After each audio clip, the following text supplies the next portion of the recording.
চিন্তন মনন অনুশীলন এই পুস্তকে সংকলিত রামকৃষ্ণ মঠ ও মিশনের ষোড়শ সংঘাধ্যক্ষ পরম পূজ্যপাদ শ্রীমৎ স্বামী স্মরণানন্দজি মহারাজ কর্তৃক প্রদত্ত একটি ভাষণ আমি পাঠ করে শোনাচ্ছি। পূজনীয় মহারাজ, ভক্তদের উদ্দেশ্যে এই ভাষণটি রামকৃষ্ণ মঠ বাগবাজার, কলকাতায় 1/11/2013 তারিখে দিয়েছিলেন। পরম পূজ্যপাদ শ্রীমৎ স্বামী স্মরণানন্দজি মহারাজের রাতুল চরণে আমার ভক্তিপূর্ণ প্রণাম জানিয়ে তাঁর প্রদত্ত এই ভাষণটি আমি পাঠ করছি। ভাষণটির শীর্ষক সংসারে থেকে ধর্মজীবন যাপন। জননীং শারদাং দেবীং রামকৃষ্ণম জগদ্গুরুম পাদপদ্মে তয়ো শ্রিত্বা প্রণমামি মুহুর্মুহু। শ্রী শ্রীমা এই বাড়িতে থেকেছিলেন, এখানেই মহাসমাধি লাভ করেছিলেন। এই স্থান মহাতীর্থ। আমাকে 2-4টি কথা বলার জন্য অনুরোধ করা হয়েছে। আমি শ্রী শ্রী ঠাকুরের কথা, তাঁর সাধনার কথাই বলবো। গীতাতে শ্রী ভগবান বলেছেন, মনুষ্যাণাম সহস্রেষু কশ্চিদ যততি সিদ্ধয়ে যততামপি সিদ্ধানাম কশ্চিন্মাং বেত্তি তত্ত্বতঃ। অর্থাৎ হাজার হাজার লোকের মধ্যে কয়েকজন মাত্র আমাকে খোঁজে, আবার তাদের মধ্যেও কয়েকজন মাত্র আমাকে লাভ করে।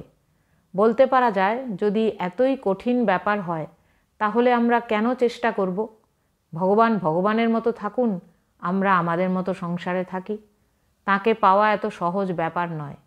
হাজার হাজার মানুষ তাকে ডাকে, কিন্তু তাকে পায় না। এত লোক যে চেষ্টা করছে ঈশ্বরের দিকে মনকে নিয়ে যাওয়ার, এটাই একটা বড় কথা। সাধারণত বেশিরভাগ লোকই সংসারমুখী জীবনযাপন করে, কয়েকজন মাত্র ঈশ্বরমুখী জীবনযাপন করার চেষ্টা করে। এইখানে যে এতজন মন্ত্রদীক্ষা নিয়েছেন তাদেরও তাই করতে হবে। জীবনকে ঈশ্বরমুখী করার চেষ্টা করতে হবে, শুধু সংসারমুখী হলে হবে না। সকলেই তো সংসারে আছেন, সেখানে থেকেই ঈশ্বরমুখী জীবনযাপনের জন্য এই দীক্ষা ইত্যাদির ব্যবস্থা। এর প্রয়োজন কি? শ্রী শ্রী ঠাকুর বলেছেন, ঈশ্বর লাভ করাই হলো মনুষ্য জীবনের উদ্দেশ্য।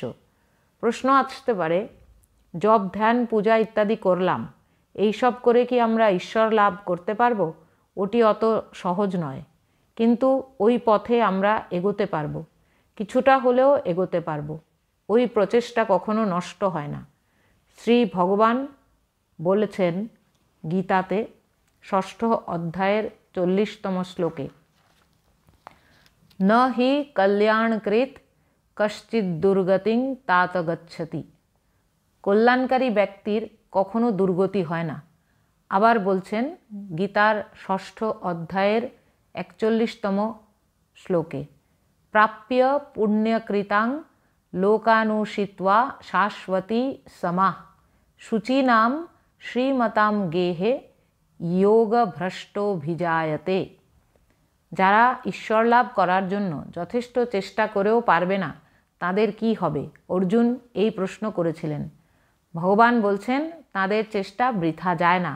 সেই যোগভ্রষ্ট ব্যক্তিগণ পুণ্যকারীদের প্রাপ্য ঊর্ধ্বলোক লাভ করে সেখানে অনেক বছর অবস্থান করার পর সদাচার সম্পন্ন ধনীর গৃহে জন্মগ্রহণ করেন। এ জন্মে যেখানে শেষ করবে, পরের জন্মে সেখান থেকেই আরম্ভ করে এগিয়ে যাবে। মনুষ্য জীবন একটা তীর্থযাত্রার মতো। মনে করুন, আগেকার দিনে কেদারনাথ, বদ্রীনাথ ইত্যাদি তীর্থগুলিতে হেঁটেই যাওয়া হতো। প্রথম দিন 10 মাইল, তারপর দিন 15 মাইল, এরকম করে গন্তব্যস্থলের দিকে এগোনো হতো। কিন্তু কেউ যেতে যেতে একটা সুন্দর জায়গা দেখতে পেল, সেখানেই বসে পড়ল। সেই দিন আর এগোনো হলো না। তখন কি হবে?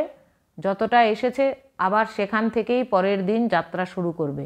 ঠিক সেই রকম যতটা চেষ্টা করেছে তার কোনোটাই বিফলে যাবে না। যতদূর এগিয়েছে ওখান থেকেই আবার চেষ্টা শুরু হবে। এটা মনে রাখতে হবে। অনেকে দীক্ষা নেন বিভিন্ন কারণে, কিন্তু আমি ঈশ্বরকে চাই, অন্তত ঈশ্বরমুখী জীবন যাপন করতে চাই, এই বোধ যাদের হয় সেই ভাবটি ভালো। সেরূপ না চিন্তা করে এখানে দীক্ষা হচ্ছে অনেকেই দীক্ষা নিচ্ছে, আমিও নিয়ে নিলাম, এরকম একটি ভাবও আছে। আবার অনেকে ভাবেন দীক্ষা নিয়ে জপ করলে আমাদের সাংসারিক দুঃখ কষ্টের কিছুটা লাঘব হবে। হতে পারে, হবে না বলছি না, কিন্তু সেটি ঠাকুর যেমন বলেছেন, রাজার কাছে গিয়ে লাউ কুমড়ো চাইবার মতো। রাজার কাছে কত কী সম্পদ আছে, সেগুলি চাইবার কথা মনে এলো না। ঈশ্বরের কাছে জ্ঞান, ভক্তি, বিশ্বাস, শরণাগতি প্রার্থনা করতে হয়। দীক্ষা নিয়ে অনেকে জিজ্ঞাসা করেন, এই করলে হবে, অতটা করলে হবে। তার সঙ্গে একটা কথা প্রায়ই শোনা যায় যে সন্ধ্যার সময় বাড়ি ফিরতে দেরি হয়, কারণ অনেক কাজের চাপ। কাজেই সন্ধ্যার পর যে একটু জপ ধ্যান করব তার সময় পাই না। কি করি? আমি তাদের বলি যে ঠাকুর তোমাদের এই অবস্থায় রেখেছেন, সকালটা নষ্ট করো না। সকালে উঠে নাম জপ করবে, ঠাকুরের কাছে প্রার্থনা করবে। ঠাকুর বলেছেন ভগবানের কাছে এই বলে প্রার্থনা করবে যে ভগবান আমার কাজকর্ম কমিয়ে দাও, লাঘব করে দাও, যাতে আমি তোমাকে ডাকতে পারি। ব্যাকুলতার দরকার, ব্যাকুলভাবে তার কাছে প্রার্থনা করতে হবে। ঠাকুর নন্দলাল বসুর বাড়িতে গিয়েছেন। নন্দবাবু প্রশ্ন করছেন, আচ্ছা তাকে ডাকলেই কি তিনি শুনবেন? ঠাকুর বলছেন 100 বার শুনবেন। ব্যাকুলতার সঙ্গে ডাকলে তিনি শুনবেনই শুনবেন, কারণ তিনি অতি নিকটেই আছেন, কিন্তু আমাদের সে বোধ নেই। প্রত্যেকের হৃদয়েই তিনি আছেন, সেই বোধ আমাদের হয় না, তাকে আমরা ভুলেই থাকি। উপনিষদে কঠোপনিষদ বলা হচ্ছে, অঙ্গুষ্ঠ মাত্রঃ পুরুষোন্তরাত্মা সদা জনানাম হৃদয়ে সন্নিবিষ্টঃ। অঙ্গুষ্ঠ পরিমিত অন্তরাত্মা পুরুষ সর্বজনের হৃদয়ে সর্বদা অবস্থিত আছেন। তাকে নিজের হৃদয়েই খুঁজতে হবে। হৃদয়ের ভিতরেই তিনি আছেন, এই বিশ্বাসটি থাকা দরকার। বৈষ্ণবদের কথায় আছে, বিশ্বাসে মিলায় বস্তু তর্কে বহুদূর। বিশ্বাস দরকার, ভক্তি দরকার। অনেকে ঠাকুরের কাছে এসে বলতেন, আমরা সংসারে আছি, আমাদের কি ঈশ্বর লাভ হবে? ঠাকুর বলছেন, হ্যাঁ তোমাদেরও হবে, তবে একটু দেরি হবে। দৃষ্টান্ত স্বরূপ বলছেন, বারাণসীতে অন্নপূর্ণা মন্দিরে অন্নকূট হয়, যারা যায় তারা সকলেই প্রসাদ পায়, তবে কারুর কারুর পেতে সন্ধ্যা হয়ে যায়, দেরি হয়। যে পরিমাণে আমাদের ভক্তি ব্যাকুলতা আছে সে পরিমাণে আমরা চেষ্টা করব। 10 টাকার জিনিস কিনতে গেলে তা 5 টাকায় পাওয়া যায় না, কিন্তু তাকে ডাকতে হবে। যতটা পারো ততটা করো, প্রয়োজন বোধ হতে হবে। মনটা সংসারে আছে, সেখান থেকে তুলে ঈশ্বরে দিতে হবে। যেমন নৌকা জলের মধ্যে আছে, কিন্তু নৌকার মধ্যে যদি জল থাকে সেটা তো ডুবে যাবে।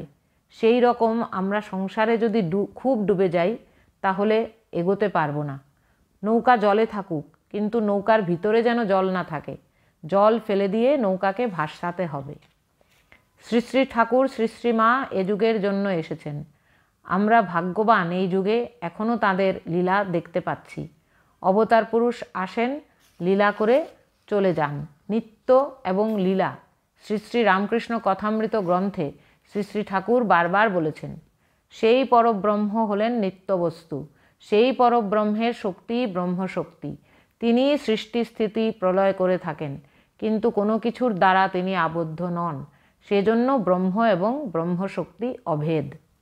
পণ্ডিত শশধর তর্কচূড়ামণি সে যুগের বিখ্যাত পণ্ডিত এবং ধর্ম ব্যাখ্যাকার। তাঁকে ঠাকুর বলছেন, যাঁরই নিত্য তাঁরই লীলা। এখন তিনি লীলা করছেন, পরে আবার নিত্যে লয়প্রাপ্ত হবেন। পণ্ডিত বলছেন, এই কথা আমি আগে শুনিনি।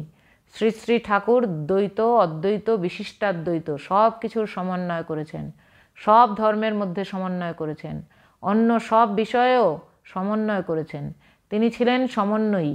তার প্রত্যেকটি কথা এবং কাজ সমন্বয়ের উদ্দেশ্যেই। নিত্য এবং লীলা তারও সমন্বয় করেছেন। ঠাকুর বলছেন, যেখানে জ্ঞান আছে সেখানে অজ্ঞানও আছে, কিন্তু জ্ঞানের দ্বারা অজ্ঞান দূরীভূত হলে তখন পরমাত্মাকে পাওয়া যায়। যেমন একটি ঘর 1000 বছর ধরে অন্ধকার হয়ে আছে, সেখানে গিয়ে যদি একটা মোমবাতি জ্বালানো যায় তাহলে 1000 বছরের অন্ধকার এক মুহূর্তে দূর হয়ে যায়। আবার 1000 বছর অপেক্ষা করার দরকার পড়ে না। তেমনি আমাদের যে অজ্ঞান অবিদ্যা সেগুলি দূর হবে যখন ভগবানের প্রকাশ হবে। আমরা যতটুকুই করি না কেন, যদিও যা করি তা প্রয়োজনের তুলনায় খুবই কম, তাতেও হবে যদি তাঁর কৃপা হয়। সব কিছু করার পরও তাঁর কৃপার জন্য বসে থাকতে হয়। ঠাকুরের সন্তানরাও তাই বলছেন, কৃপা কৃপা কৃপা। কিন্তু আমরা কৃপা চাই সাংসারিক জিনিসের জন্য। এখন মূল প্রশ্ন হচ্ছে, আমরা কি তাকে চাই? যদি না চাই তাহলে তিনি আসবেন না। দরজা বন্ধ আছে, দরজা খুলে রাখতে হবে, তবেই তিনি আসবেন। আমাদের এটি মনে রাখা দরকার। যে কোনো উপায়ে মনটি তাঁর দিকে ঘোরাতে হবে। অনেক সুবিধা অসুবিধা আছে, বিশেষ করে এই যুগে। এখন সব কিছুর অনেক উন্নতি হয়েছে, বিজ্ঞানের অনেক উন্নতি হয়েছে, অনেক কম সময়ে অনেক বেশি কাজ হচ্ছে। এত কাজের প্রয়োজন আছে কি? আমরা চাহিদাকে বৃদ্ধি করেছি আর তার সঙ্গে কাজের প্রয়োজনটাকেও বৃদ্ধি করেছি। কিন্তু আসল কথা হলো সত্যকে জানা। আমি সত্যকে জানতে চাই। তৈত্তিরীয় উপনিষদে বলা হয়েছে, সত্যম জ্ঞানমনন্তং ব্রহ্ম। ব্রহ্ম হলেন সত্য, জ্ঞান ও অনন্ত স্বরূপ। যিনি সচ্চিদানন্দ, সেই সচ্চিদানন্দকে আমি জানতে চাই। তাকে জানতে গেলে কতদূর যেতে হবে তা ঠাকুরের জীবন দেখলেই বোঝা যায়। যতদূর যেতে হবে ততদূর গিয়ে তিনি পথ দেখিয়ে দিয়ে গেছেন। তত দূরও যাওয়া যায় যদি তাঁর কৃপা হয়। সেই কৃপাও পাওয়া যায়, তার জন্য মনকে প্রস্তুত করতে হবে। ভগবান লাভই জীবনের উদ্দেশ্য, কিন্তু সেই উদ্দেশ্যই নেই। ভগবান আছেন কিনা জানি না, এরকম একটা সংশয় থাকে। যারা মনে করেছেন তিনি আছেন, তারা সংসার ছেড়ে দিয়ে তাকে খোঁজবার জন্য সাধনা করেছেন। অনেকে সংসারে থেকেও করেছেন। মীরাবাই, সুরদাস, তুকারাম, এরকম কত আধ্যাত্মিক ব্যক্তিত্ব রয়েছেন। তারা তাকে উপলব্ধি করেছেন। আরও অনেক সাধক সাধিকা তাকে উপলব্ধি করেছেন। সুতরাং হতাশার কোনো কারণ নেই। তুমি যখন ভারতবর্ষে জন্মেছ, তুমি যখন ধর্মপিপাসু, তখন তিনি নিশ্চয়ই তোমাকে হাত ধরে নিয়ে যাবেন। কিন্তু ধৈর্য ধরে থাকতে হবে, কারণ আমরা যা চেষ্টা করি তা অত্যন্ত অল্প। সেই জন্য আমাদের প্রস্তুতি নিতে হবে। এই জন্মে যদি না হয়, আবার পরের জন্মে সেখান থেকেই শুরু হবে। গীতায় 9ম অধ্যায় 21তম শ্লোকে শ্রী ভগবান বলেছেন, তে তং ভুক্ত্বা স্বর্গলোকং বিশালং ক্ষীণে পুণ্যে মর্ত্যলোকম বিশান্তি। সেই স্বর্গকামীগণ প্রার্থিত সুবিপুল স্বর্গলোক ভোগান্তে পুণ্যক্ষয় হলে মর্ত্যলোকে প্রবেশ করে। এই পৃথিবী কর্মভূমি। এখানে কর্ম করে স্বর্গলাভ হয় এবং পুণ্যফল শেষ হলে আবার এখানেই ফিরে আসতে হবে। সংসারে থাকলেই বা, ঠাকুর বলেছেন, এক হাতে ঈশ্বরের পাদপদ্ম ধরে থাকো, আরেক হাতে কাজ করো। কাজ শেষ হলে 2 হাতে ঈশ্বরের পাদপদ্ম ধরবে। সুতরাং মনকে ঈশ্বরের দিকে কিভাবে রাখা যায়, সেটিই হলো মূল কথা।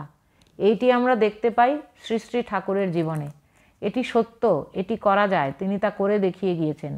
তিনি এ যুগের জন্য এসেছেন, সঙ্গে শ্রী শ্রী মাকেও এনেছেন, আরও সব পার্ষদকেও এনেছেন। একই ব্রহ্মশক্তি নানা রূপে এই পৃথিবীতে এসেছেন আমাদের জন্য। বলছেন, আমি হাত বাড়িয়ে আছি, তোমরা এগিয়ে এসো। কিন্তু আমরা হাত গুটিয়ে রেখে দিয়েছি। হাত গুটিয়ে রাখলে হবে না, হাতটা একটু এগিয়ে দিতে হবে। ঠাকুর বলছেন, তুমি যদি তাঁর দিকে 1 পা এগিয়ে যাও, তিনি তোমার দিকে 10 পা এগিয়ে আসবেন। এসব কথাতে বিশ্বাস রাখতে হবে। সংসারে দুঃখ কষ্ট থাকবেই। এমন কোনো সংসার নেই যেখানে দুঃখ কষ্ট নেই। তার কারণ এটা মায়ার জগৎ। এখানে ভালোও থাকবে, মন্দও থাকবে। ভালো মন্দ মিশ্রিত আমাদের জীবন। ঠাকুর বলতেন, সংসারে থাকবে পাকাল মাছের মতো, গায়ে পাক লাগবে না। বা বড় লোকের বাড়ির দাসীর মতো, সে শহরে কাজ করে, তাদের বাড়ির ছেলেদের আদর যত্ন করে, আমার রাম আমার হরি বলে, কিন্তু মনে মনে জানে এরা আমার কেউ নয়। তার মন পড়ে থাকে গ্রামে নিজের বাড়িতে, যেখানে তার নিজের ছেলে মেয়েরা আছে। সেরকম মনও চলো নিজ নিকেতনে। নিকেতনের দিকে মন রাখতে হবে। এইখানে সংসারে তিনি রেখেছেন, মনকে ট্রেনিং দিতে হবে। অনেক প্রশ্ন অনেকের আছে, সব প্রশ্নের উত্তর হবে না। সব সময় মনে রাখতে হবে, চোখের সামনে আমরা যা দেখছি সেগুলি সত্য নয়, সব 2 দিনের জন্য। আমি যদি ঠিকমতো তাকে ডেকে থাকি, তিনি নিশ্চয়ই সাড়া দেবেন, এই বিশ্বাসটি রাখতে হবে। আধ্যাত্মিক জীবনের মূল কথাগুলি আমরা শ্রী শ্রী ঠাকুরের জীবনে দেখতে পাই, কথামৃতে দেখতে পাই। তিনি এসব সাধনা করেছেন আমাদের জন্য। নিজের মুক্তির জন্য তার এসব করার দরকার ছিল না। তিনি এসেছেন সাধারণ মানুষের মতো, অনেক দুঃখ কষ্ট ভোগ করে তিনি যা করেছেন তা মানুষের কল্যাণের জন্য। শ্রী শ্রী ঠাকুর, মা, স্বামীজি যা করে গিয়েছেন তার প্রভাব আরও দীর্ঘকাল চলবে এই জগতে। এই সবে অঙ্কুরিত হয়েছে। অবতার পুরুষ যখন আসেন একটা পরিমণ্ডল তৈরি হয়। রামকৃষ্ণ লোকটি কি? এটি হলো সেই পরিমণ্ডল। তার সঙ্গে আমাদের মনের দিক থেকে যোগ রাখতে হবে। আমি প্রার্থনা করি শ্রী শ্রী ঠাকুর, শ্রী শ্রী মা ও স্বামীজির কাছে তাদের কৃপা তোমাদের ওপর বর্ষিত হোক। ওম নিরঞ্জনম নিত্যমনন্তরূপম ভক্তানুকম্পাধৃতবিগ্রহম বৈ ईशावतारं परमेशमीड्यं तं रामकृष्णं शिरसा नमामः।